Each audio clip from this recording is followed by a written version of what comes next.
Well, it's day 27 of our Abiding in the Vine series.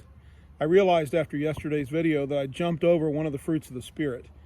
And so I'm back today, jumping backwards from the word faithfulness to the word gentleness.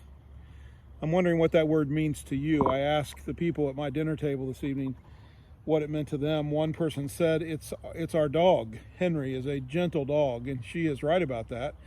However, I don't really think that that's a fruit of the Spirit in a dog, but it's a good illustration.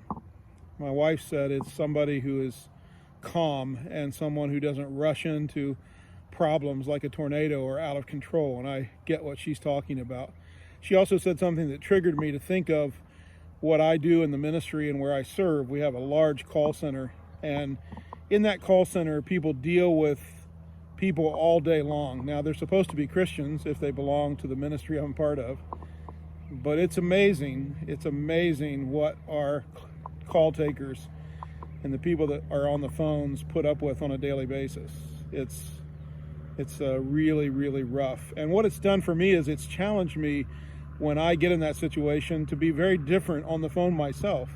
I'm not a person that cusses or uses foul language, but I've certainly had my moments of frustration waiting on a call center or somebody to take my call, whether it's Spectrum or whoever it might be.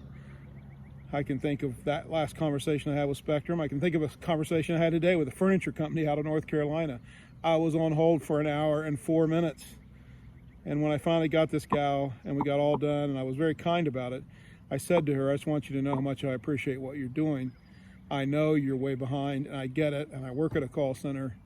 And she said, well, I'm working from home and we don't have enough employees. I know all that because I know what we're dealing with. And it changed me. I'm not even saying today and my action was something to hold up, but gentleness is a gift of the Holy Spirit in our life. It causes us to not be that person that flies off the handle, the person that just reacts and says things that are mean or cutting or taking people down. And I have to wrestle with this. I'm going to be honest with you in the areas of this quarantine, this thing that we're in. And I try to watch the press conferences of certain people, and I struggle. In fact, I usually turn them off because I don't like to give up my freedoms, and I don't like to give up this and give up that.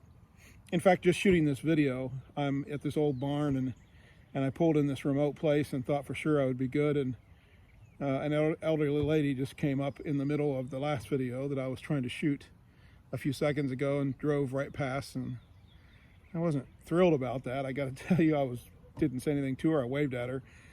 And so I started the next video to get it going again, and one of her little yappy dogs came running about 50 feet to the edge of where I'm standing and started barking. And I didn't like that, but I was gentle. At least I didn't chase the dog. I didn't make any obscene gestures. But gentleness is a virtue, and I hope that you have it, and I hope it's more than a virtue. I hope it's the fruit of the Spirit born in your life on a daily basis. I do things a lot different when I make calls. I made a call today to an organization, to a ministry, or not a ministry. I give up.